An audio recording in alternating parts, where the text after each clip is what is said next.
Hey everybody, it's your boy Surge Dragon. Welcome back to another edition of the Heaven's Monsters podcast, in which case we are going to cover 2 episodes, pay-per-view, and the following show of Impact Wrestling, starting with Hard to Kill.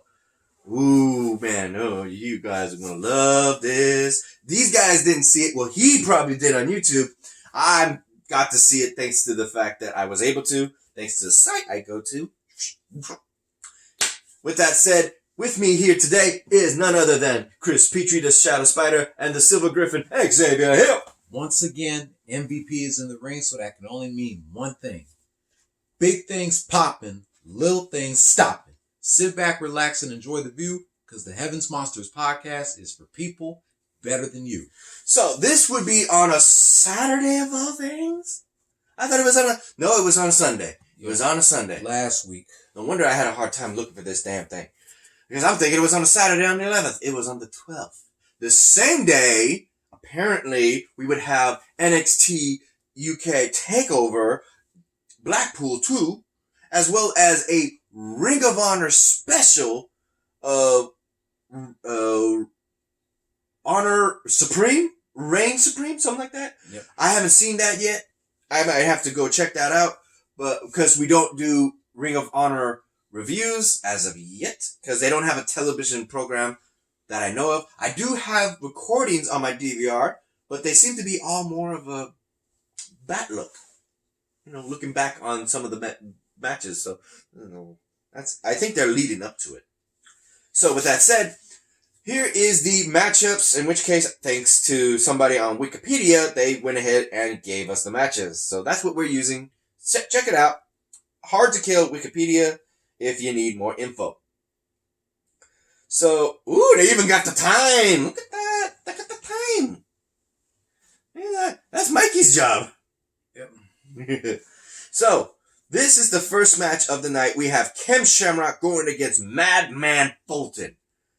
In which case, I remember this. This is an interesting match. In this match, Madman Fulton was outpowered and outspeed, but not outsmarted. He would actually go out of his way to target the right arm of Madman Fulton repeatedly in this match until finally he literally broke the arm. He severed the arm. It was dislocated and everything. Then Madman Fulton take one of his arm rests and actually made a freaking rest on it. Like, I don't know what it's called. They made a freaking cast, a temporary cast. He said he wanted to wrestle, so he ends up taking him again, and ultimately Madman Fulton verbally had to submit. And Ken Shamrock himself said, "You can't let him fight. You can't let him fight. I know I dislike his arm." Ken Shamrock, even though he got jumped by Madman Fulton, and Madman Fulton jumped him, these two were showing great amount of honor and respect against each other in this match, despite what ultimately led to this. That was surprising. Determination of these guys. But in the end, it would be Ken Shamrock who won by submission in a total of 9 minutes and 19 seconds. Shout out to you, Mikey. And we'll do it again in just a bit. How's your thoughts on that, guys? I'm glad Ken Shamrock won that match. You, Chris? I'm glad that Ken Shamrock still got it and got the win. Madman Fulton tapped out on his head. Yeah. That had to hurt. As your arm was already torn and burning. Yeah. Pain. Now this match was... This was not a good match. Ultimately, it would be Ace Austin defending his Impact X Division Championship title against Trey from the Rascals. Sadly to say, even though his mom was there in the audience for support, cheering him on, Trey ended up losing against Ace Austin. And he had so many tricks that the referee didn't see. He was cheating the whole damn time and ended up winning thanks to those dirty-handed tactics. Retaining his title once again. So now the question is, with Trey in the back seat of the back of the line, should I say? Who is going to be the next number one contender and challenger for the X Division title? Because Ace Austin's ego is saying he's the best wrestler of all time, and that's actually putting his mouth where it shouldn't be with Sami Callihan. Because the AOV have already mentioned him saying that he shouldn't mention that. So I don't know. This don't sound right. If Ace Austin turns babyface because he goes against OVE, nah, I don't see that. I think it's just between him and Rito Scum going against AOV. OVE. Wait, AOV, what the heck would I say? How do you feel about that, guys? I feel like Trey should have won that match because you know what they say, cheaters never win. He didn't. Oh, and he flirted with his mom, Trey's mom, in the audience again. And Trey jumped him for that. Ace Austin, he's nothing more but a pervert. Yep, he is a pervert player. Yeah. I'll say it like Japanese. Now, this one was another underhanded tactic. We would have the defending, longest reigning Knockouts champion Taya Valkyrie with Johnny Bravo at ringside against Jordan Grace and ODB. Bam! In which case, this would be a triple threat match where the champion doesn't need to be pinned or submitted to lose a title. But because it's triple threat, meaning no disqualification, Johnny Bravo interfered in the match and gave the opportunity to Taya Valkyrie to retain her title, and now she is literally the champion, Knockouts champion for over a year. She's carrying that for Impact Wrestling as well as TNA. Wow. So, and the match between Ace Austin and Trey lasted for 12 minutes and 55 seconds. The triple threat match for the Knockouts title lasted 11 minutes and 37 seconds. So how did you feel about Johnny Bravo butting in again? Johnny Bravo should have been removed from ringside in the first place. But there's no disqualification. Yeah, Jordan Grace almost had that match won, though. She nearly pinned ODB, a veteran. Yeah. Damn. Also, her blouse was unbuttoned. She was wearing a pink bra. Everybody was saying, pink bra, pink bra. And also, he needs to change that name. Because every time I hear Johnny Bravo, I'm thinking, yeah. I'm waiting for somebody to hit that music. Do the monkey with me. I'm out. Yeah. Hey, what? I thought you were going to come in. Next up, and I'm trying to think this is just as disappointing as it sounds, but damn, 3 matches in a row we would have Rob Van Dam go up against the Machine Brian Cage and ended in no contest. Thanks to the fact of the interference of his girlfriend, Katie Forbes. I mean, his wife. Yeah. And his wife's girlfriend. The blonde girl. She was outside interfering in the match, and they all got in the ring at one point, and they made Brian Cage all busted and bloody. He was spitting out blood, courtesy of the Van Daminator being utilized fully this time instead of him psyching everybody out.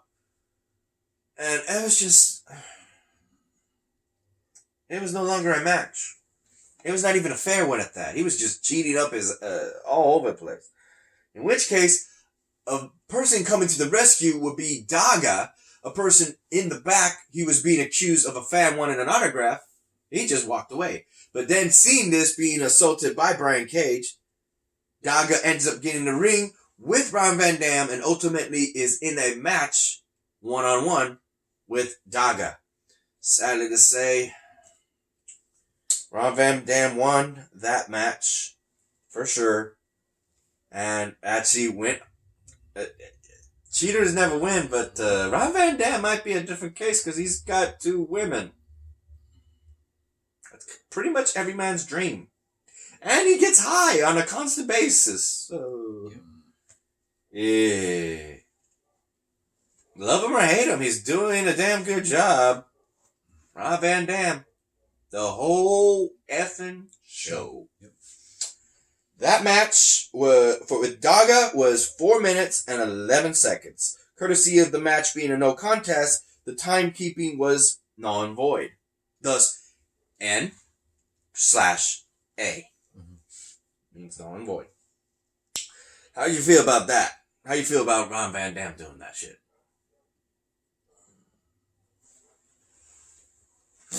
There you go. Chris? We all knew RVD was a coward. He didn't want to face Brian Cage, so he took him out. And Daga had to take his place. Mm-hmm. Yep. Next up, we have Eddie Edwards going up against Michael Elgin in a one-on-one match for the Call Your Shot trophy. Courtesy of the fact that Michael Elgin had pushed Eddie Edwards' buttons, this match was approved and finalized. So if Michael Elgin won this match, he would have the Call Your Shots trophy. But despite that, in a grueling match and determination of Eddie Edwards, Michael Elgin had all the moves and all the power to put Eddie down, but couldn't. Eddie Edwards would then go for his finishing move and get the win, ultimately putting Michael Elgin down for a total of 19 minutes and 53 seconds. The retainer of the Call Your Shot trophy and winner, Eddie Edwards. So, how you guys feel about that? I was actually going for Eddie Edwards. He almost won too. He hit him with the Elgin ball. Mm-hmm. And everybody thought he was done for. He got up. He was like, yeah! How did he do it? How? Ugh.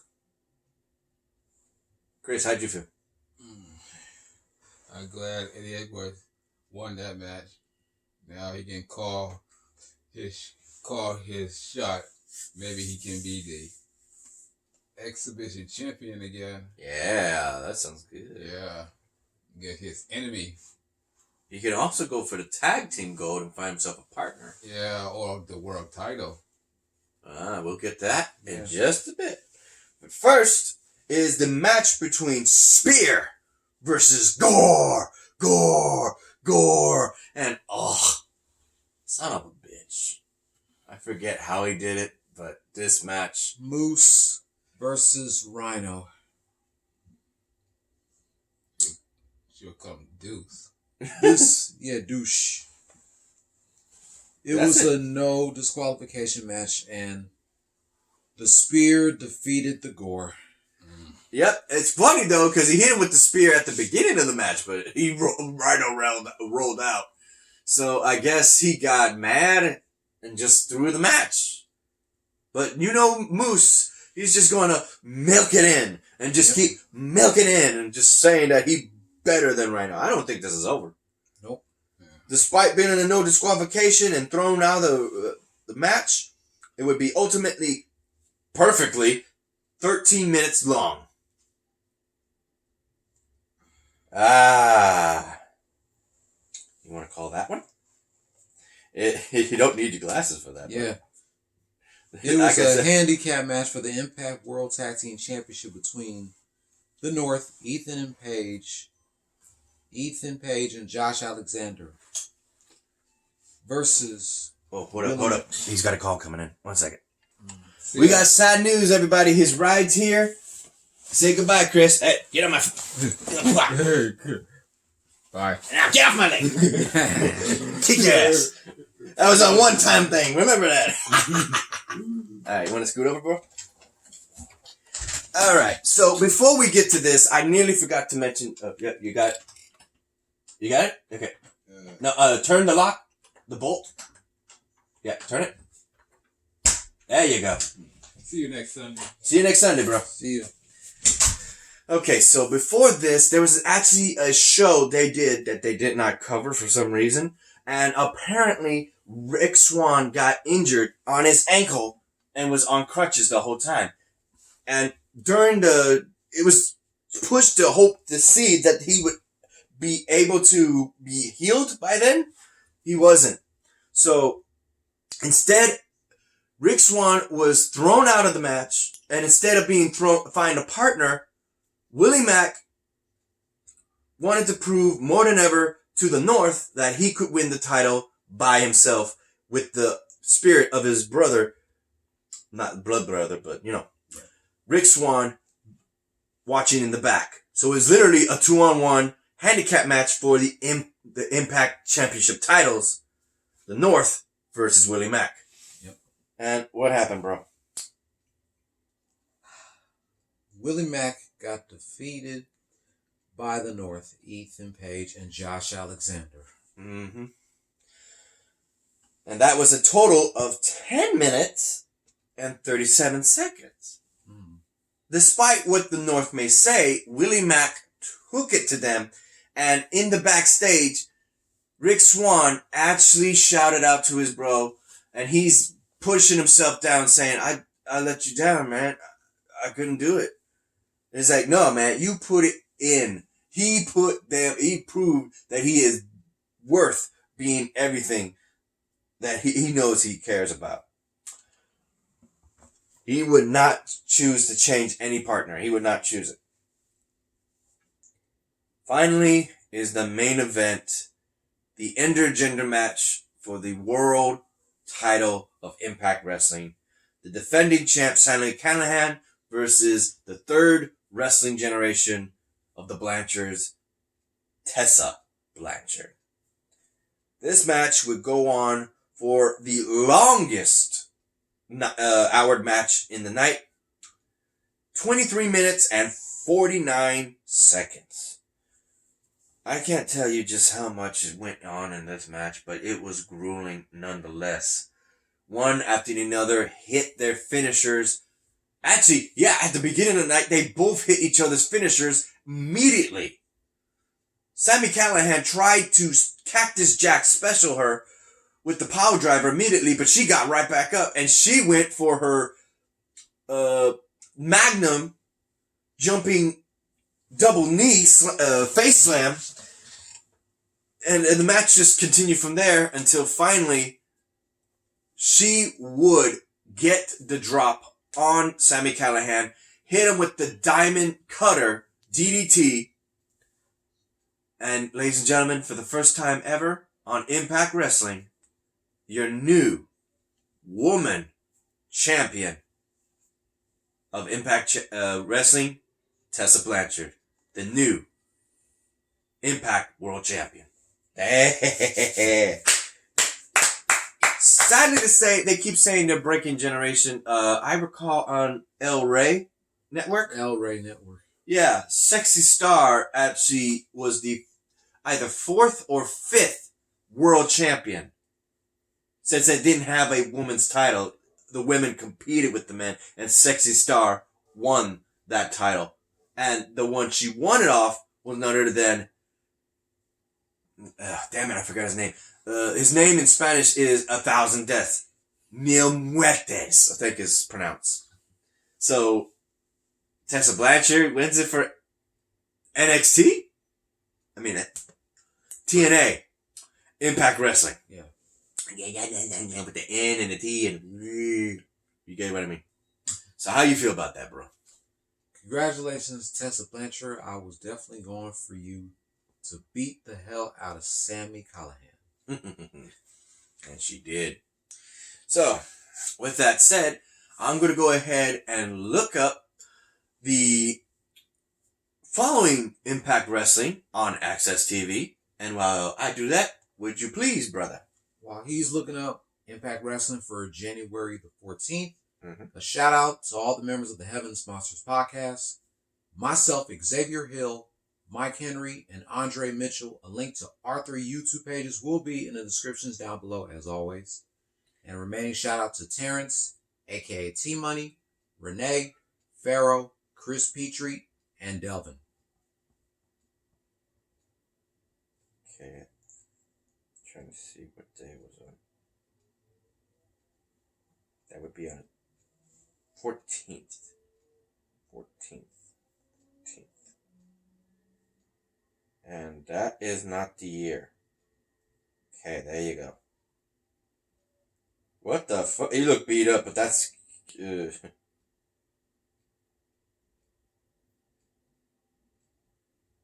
me see if it got the main event.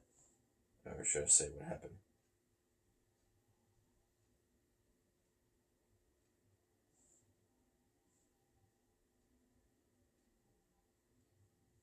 Yep. Okay, I think this is good. So, this night would be more of a recap of what happened on the pay-per-view. So, I'm going to see if we can speed run this here. This makes what features on.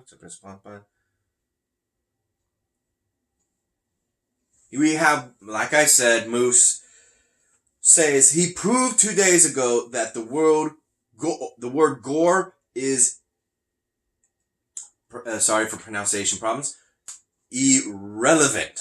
He proved that the world that he is the walking legend. Tonight he is going to prove again he's the greatest multi-sport athlete of all time when he beats 3 other competitors. Ah, that's right. It would be, weirdly enough, Ace Austin would have to defend his X Division title against 3 other competitors in a Fatal 4-Way match. Against, actually I'll save that for later. You know what? Save that for later. By the way, irrelevant, is the same thing. Oh, okay. Thank you. Yep. He's not worried about any of his opponents, blah, blah, blah.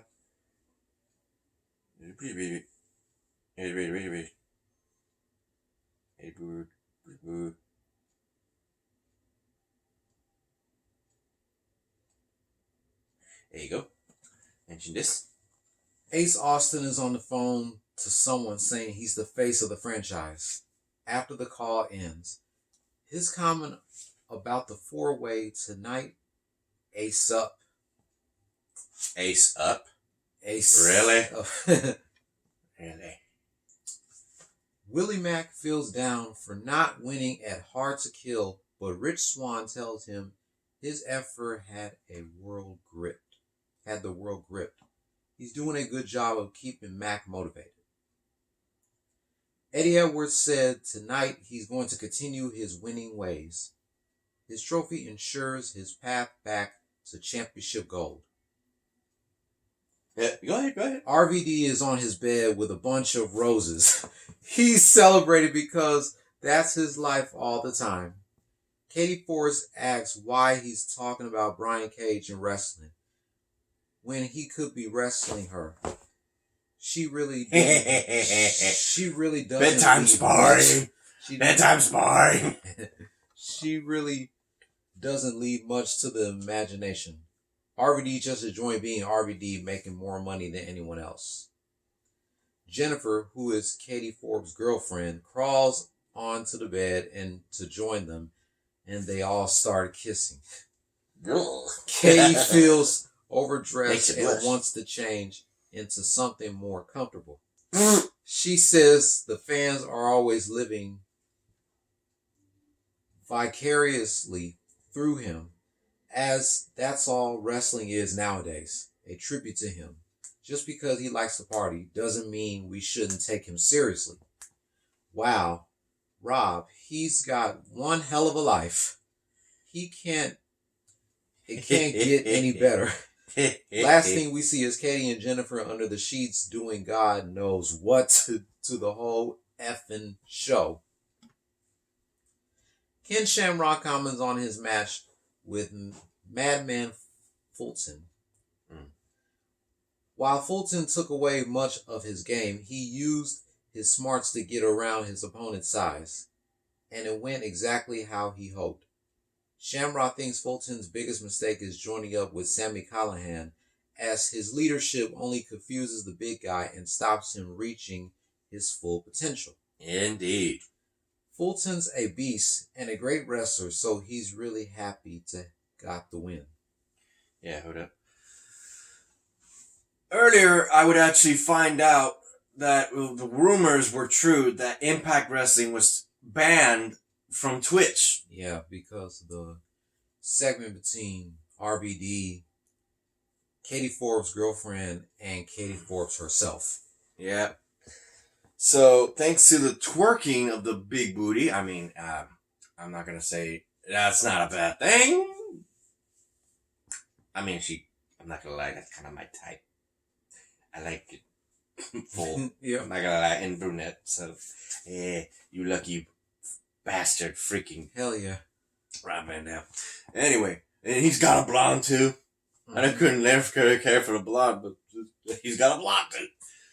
So, it's because of that despite that, Twitch is not all about that. So ended up getting the ban hammer and banning the freaking Impact Wrestling because they ain't got nothing on their. You can actually go to Impact Wrestling on Twitch. You won't find nothing, no clips, no nothing, no videos, nothing. So I tried.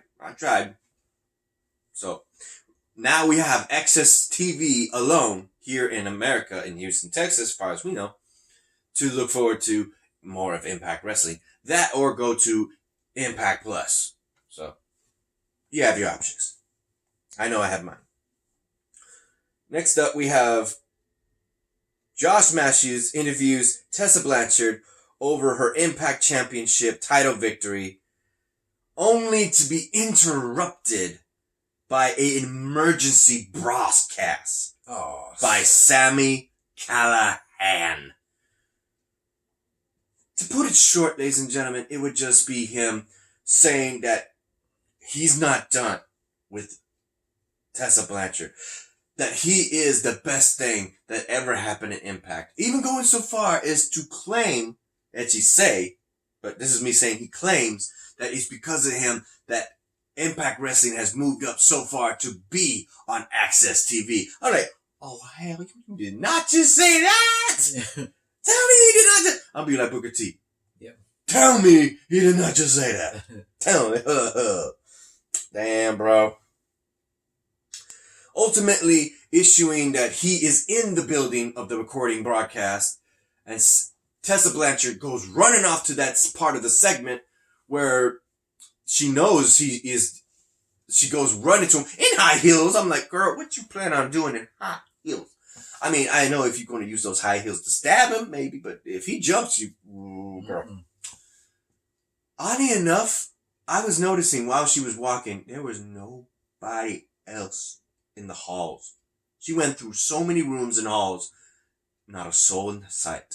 When she gets to the teleprompter, I'm guessing it's called the teleprompter or the camera setup, where all these buttons and audio and settings and stuff, it would be Sami Callihan on the multiple screens and says, "You're not gonna get to me that easily, Tessa." And that he is not going to hell, I'll let you read that last bit. Go ahead. He's not going to stop, and he's going to come at her with everything he's got. Tessa said it's over. He had his shot, but she'll fight him anywhere, anytime. The champ goes looking for the death machine.